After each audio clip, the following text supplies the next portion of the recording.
Eu me considero uma pessoa que é a favor da SAF no Fluminense. Que hoje, se a pergunta fosse apenas o Fluminense deve virar SAF, só essa pergunta, simples. Ah, mas quem é o comprador? Ah, mas quem. Se fosse só essa pergunta, talvez eu pensasse no sim.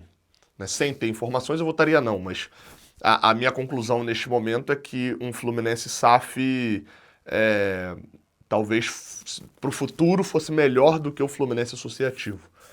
Mas em momentos onde a gente está discutindo tanto SAF, eu preciso e eu me sinto no dever de vir para cá te alertar de uma coisa. Você viu a thumb aí antes de você clicar nessa capinha de vídeo e você já viu o título. Coisas assim, como o 8-0 do Flamengo no Vitória, coisas assim como a venda do Isaac por 10 milhões de euros, elas não vão acabar com o Fluminense se tornando SAF, tá? Eu sinto te informar isso. Elas não vão acabar. O Fluminense tá virando SAF por outros motivos, mas se usarem isso daí, como diz o Ricardo Oliveira, mentiram, viu? Estão te enganando. Vou destrinchar um pouquinho esse meu pensamento aqui nesse vídeo do Raiz Tricolor. Eu sou Gabriel Amaral, sou jornalista, sou tricolor. E vamos lá, cara, para mais um vídeo aqui no meu canal, onde eu dou as minhas opiniões, né, as minhas visões sobre a situação. Já errei muito, já acertei muito mais. Julgo que nesses vídeos de previsão, assim, um pouquinho contra a maré, acho que talvez um dos maiores que eu fiz ali foi em 2018, quando tinha uma ala da torcida de um tamanho considerável falando, não, é melhor ser rebaixado agora, porque aí cai, se organiza e volta mais forte. E eu tava gritando, a voz que clama no deserto, falando, gente, vocês não entendem o tamanho do rombo financeiro que seria se a gente caísse em 2018, se a gente caísse nesse ano. Agora tá desesperador ser rebaixado e no final das contas a gente viu o que aconteceu com o Cruzeiro em 2019. O Cruzeiro caiu em 19, não tinha mais cláusula para quedas, não tinha a história do se organiza, não, quem caía, meu amigo, ó, pancada no chão. Não caía de prédio de paraquedas, caía de prédio direto no chão. E o Cruzeiro resultou numa volta somente após a SAF. E o Cruzeiro, eu acho que é a primeira SAF do Brasil ao lado do Botafogo que é feita para tirar um time da segunda divisão. Eu vou somar essas duas a do Vasco, que era um time que também amargou rebaixamento para a segunda divisão e ficou na Série B na época. O Botafogo não chegou a ficar. Esses três times, a SAF foi criada já com eles batendo a porta e aprovando tudo e decidindo tudo antes mesmo da lei ser publicada. Por que eu estou começando contando essa história por ali? Porque esses times, com a SAF, mudariam completamente a sua vida. Para o bem, em alguns outros casos para o mal. Por quê? Esses times estavam no fundo, quase no fundo do poço. Sempre dá para ficar pior, né? A gente sabe muito disso. Sempre existe uma série C depois de uma série B. A gente sabe o que aconteceu com a gente em 1998. Esses times estavam na lama, estavam na merda completa. E a SAF aparecia não como uma oportunidade de disputar com outros times, não como uma oportunidade de tentar chegar a um título. Não, era a oportunidade, meu amigo, de sair do calabouço do futebol daquele momento da vida deles. Era a oportunidade de pelo menos ver o time jogando a Série A. E é importante porque o Botafogo consegue isso, o Cruzeiro consegue isso. Não sei por quanto tempo. Longevidade desse tipo de SAF é uma coisa que a gente ainda vai ter que descobrir. Ninguém sabe quanto tempo ainda vai existir Botafogo. Ninguém sabe. E se o botafoguense disser que garante que vai existir pelos próximos 30 anos, vencendo e ganhando Libertadores igual no ano passado, tá mentindo pra você. Ninguém sabe. A gente não sabe a longevidade disso. O Vasco, a SAF já até acabou, era uma pilantrada danada, quase foi à falência, voltou e tá aí agora vivendo como um clube associativo, tomando goleada, dando goleada e disputando para não cair, que era a sina do Vasco em 16, 17, 18, 19, 20 e se tornou a sina do Vasco pós-SAF também.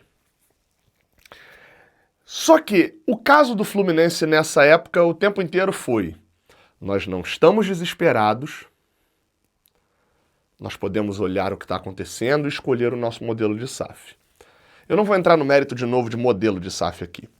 Mas quando tem um 8-0, como foi o resultado do Flamengo, mas principalmente quando tem uma venda como a do Isaac, que deixa a torcida irada, e aí aqui eu posso voltar para tantas outras vendas feitas pela atual gestão, como a do Luiz Henrique, a venda do Cauã Elias no início do ano, dá para botar nessa conta também, a venda do GFT, a venda de uma série de jogadores, a primeira tendência da galera é falar, não, precisa virar SAF. E aí deixa eu te contar uma parada, com SAF é mais provável vender esses jogadores assim. Sabe por quê? Ainda mais com quem está participando do grupo que vai efetuar, que pretende efetuar a compra do Fluminense. Deixa eu te explicar uma coisa. A galera que está avisando isso é uma galera que vem de... A gente não sabe todos os nomes ainda, mas os mais apresentados atualmente vêm do mercado financeiro. Onde, obviamente, você arrisca. Pô, mercado financeiro tem uma galera que arrisca de uma maneira inacreditável. Mas esse tipo de negócio que eles estão entrando na compra do Fluminense se trata de pegar empresas que têm uma dívida muito grande, organizar essa empresa, empresas que têm problemas financeiros, mas um potencial absurdo. Organizar essas empresas, deixar como uma empresa boa e efetuar uma venda. Ou pelo menos vender um percentual, ganhar dinheiro depois nelas. E eu já usei aqui algumas vezes uma frase, e eu acho que eu acabo nunca conseguindo explicar direito essa frase, que é: futebol não dá lucro. Futebol dá pouquíssimo lucro, gente. Pois é. Sabe como que eu te explico isso daqui? Que o futebol dá pouco lucro? Com o time do Botafogo. O Botafogo investiu muito dinheiro em 2023. A gente não sabe precisar exatamente os valores do Botafogo, porque é tudo meio que uma caixa preta, né? O jogador é vendido para o Lyon por 40 bilhões de euros, porque o Lyon precisa justificar que comprou um jogador X, etc. Aquele caixa único lá da Igor, a gente não sabia muito bem. Mas o Botafogo investiu um caminhão de dinheiro em 2023, já tinha investido em 22, mas investiu muito em 23 e não ganhou nada. Nada. Na Copa do Brasil não, largou a Sul-Americana. E no Brasileirão a pipocada levou a uma final de Brasileiro onde nem para Libertadores direto foram. Muito dinheiro investido e nada de premiação e um déficit gigantesco. Não estou falando números exatos, tá? Mas investiram 1 bilhão para ganhar de receita o 5º lugar do Brasileirão, as oitavas, quartas da Sula, que dariam tipo 300 milhões de reais. Tome prejuízo. Aí no ano seguinte investiram muito de novo. E ganharam. Campeões da Libertadores, campeões do Campeonato Brasileiro. O super fogão tá aí. Olha só, botaram muito dinheiro, ganharam muito dinheiro. Show, a conta fechou, né? Vem 2025. Investiram de novo. Já estão fora da Libertadores e, convenhamos, não vão ser campeões brasileiros. Estão na Copa do Brasil ainda na briga. Já se sabe que a conta não vai fechar de novo. Para cada ano que a conta fecha, quantos anos a conta não vai fechar? Para cada ano de título e de glória, quantos anos o dinheiro de premiação não vai entrar? Por isso que eu falo que o futebol não dá lucro. Porque o futebol é uma competição entre clubes que, no final das contas, se eu botar 2 a mais do que você, e você botar 2 a mais de novo, um de nós jogou 2 fora. Deixa eu explicar em números mais fácil, né? Se a minha folha salarial é 15 milhões de reais e eu ganho todo ano, porque todo mundo tem a folha salarial de 10 milhões de reais, todo ano eu ganho, porque minha folha salarial é maior, né? Show de bola, beleza. Aí chega um russo e compra o Cruzeiro e fala: agora minha folha é de 20 milhões de reais. Aí eu viro do lado de cá e falo: pô, a folha dele é de 20, aumentaram 10 milhões lá. Eu vou aumentar 5 milhões aqui na minha que eu vou igualar com a dele. Aumento 5 milhões. Os dois estão com folha de 20 milhões. Um dos dois vai perder. Ou seja, ou o russo gastou 10 milhões à toa para ver o Cruzeiro perder pra gente do mesmo jeito que perderia pagando 10, ou eu gastei 5 à toa, igualando a do Cruzeiro, e perderia já pagando o que eu tava pagando antes. Só um. O vencedor leva tudo, né? A música que tem lá. Então é um risco muito grande você botar dinheiro no futebol. Porque um detalhe acontece e você não tem lucro. E aí eu volto para a questão do Fluminense. Você acha mesmo que a gente virando SAF, o Fluminense vai competir com o Flamengo? Vem cá, deixa eu te contar um negócio. O Fluminense está tendo nos últimos anos arrecadação recorde. Teve arrecadação de pouco mais de 700 milhões de reais em 2023, em 2024 e vai ter agora em 2025. Por mais que seja uma arrecadação contábil, a de 23, por exemplo, inflada por um direito de venda que a gente acabou nem realizando 100% depois, mas enfim, detalhes contábeis, mas o Fluminense tem tido arrecadações recordes em números nunca antes vistos. Show de bola. Sabe quanto o Flamengo arrecadou no período? Praticamente o dobro em todos os anos. A arrecadação recorde do Fluminense bate metade da arrecadação do Flamengo. Vamos imaginar que a gente vendeu para uma SAF, vendeu para um dono que vai botar grana. Ele é bilionário, pô. Os caras têm 10 bilhões de reais. Ele tem, na casa dele, tem lá igual o Breaking Bad, pilhas de dinheiro, em nota mesmo, em patacos de dinheiro. Ele tem 10 bilhões de reais. Tá bom, quanto tempo dura isso? Porque se a gente fatura 700 sendo campeão, o cara, para chegar ao nível do Flamengo, vai ter que botar 700 milhões todo ano, né? E vai ter ano que a gente nem vai ser campeão, ele vai jogar o dinheiro fora. Como é que funciona isso? Essa conta não vai fechar. Ela vai fechar durante um tempo, sei lá, o cara quiser lavar dinheiro. Então, não vai entrar alguém hoje no Fluminense que seja minimamente responsável, que tenha um mínimo de responsabilidade, comprando a SAF e falando como era o cara da 777 lá, né? O malandro da 777 não era responsável, tanto que basta ver como é que tava. Não vai entrar ninguém responsável falando, a gente vai entrar para desbancar o Flamengo. Não vai. E cenas como esse 8-0 aí vão se tornar mais comuns, porque a distância para times que têm ainda o faturamento bem inferior ao que é o Fluminense, porque são menores do que o Fluminense, vai se tornar uma loucura.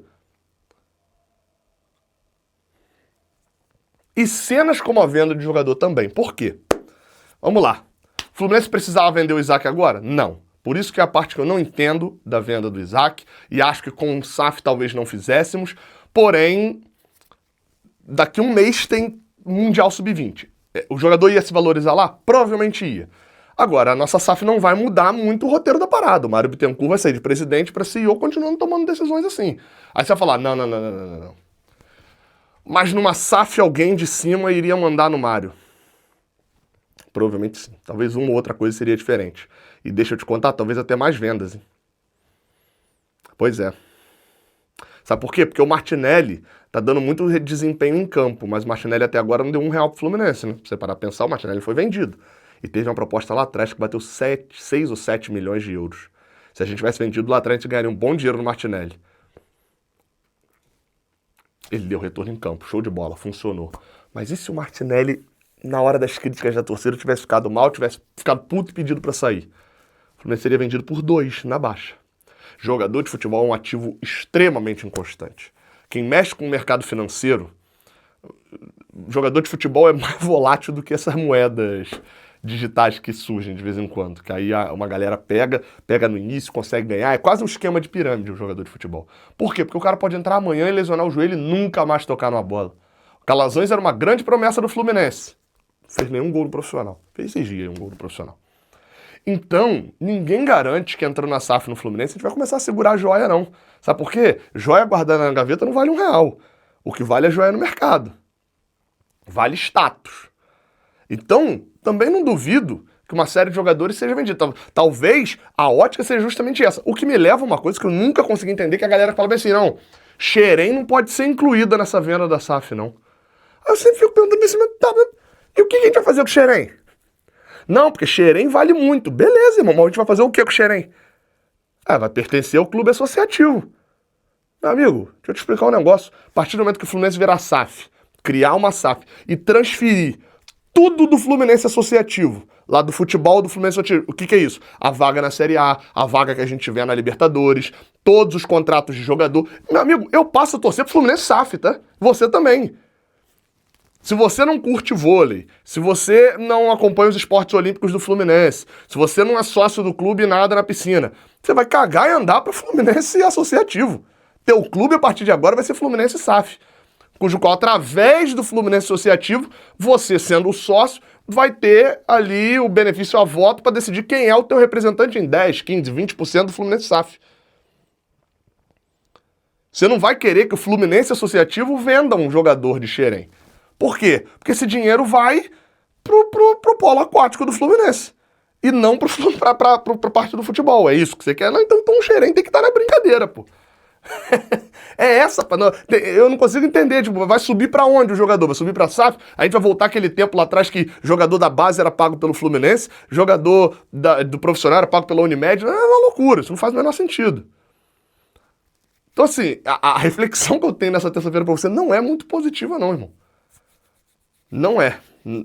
Não ache que o fair play financeiro tá vindo aí e vai derrubar o Flamengo. Que merda, cara. Não. A merda é essa. Porque a tendência aqui no Brasil é ter um fair play financeiro, tem vários tipos de fair play, mas é aquele fair play financeiro de você tem que provar que vai arrecadar isso para poder gastar isso.